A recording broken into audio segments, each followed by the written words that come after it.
Introducing change without knowledge of the system. In many organizations, you discover changes which actually make things worse.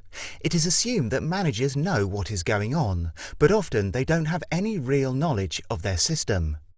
Here is an example. A maintenance organization had grown rapidly by acquisition.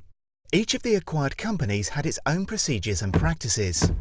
Clearly, when the argument, there was an opportunity to make efficiency gains by standardizing procedures. On the advice of consultants, groups of managers were brought together to make decisions about the systems and procedures for the newly integrated organization. The group responsible for the spares system determined that it would be most efficient to organize nationally, using a system similar to that being operated by one of the original companies. The decision was announced and the new system implemented.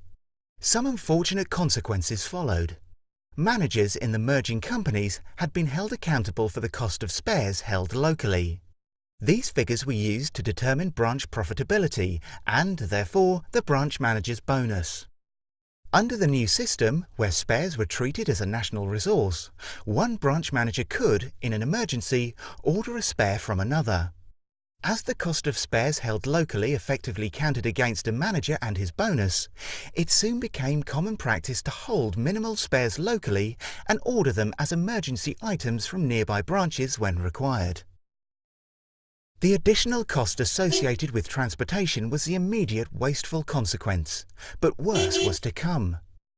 To avoid losing spares to other branches, managers began to stop logging some items on the national system. Quite rightly, from their point of view, their concern was to maintain a level of service to their customers.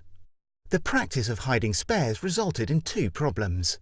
Firstly, the unreliability of the national spares database, and secondly, an increase in the cost of spares held throughout the organization. In circumstances such as these, senior managers often react with drastic measures. In this case, they limited branch managers' ability to buy spares by reducing their authority levels. The first person to be affected was the customer.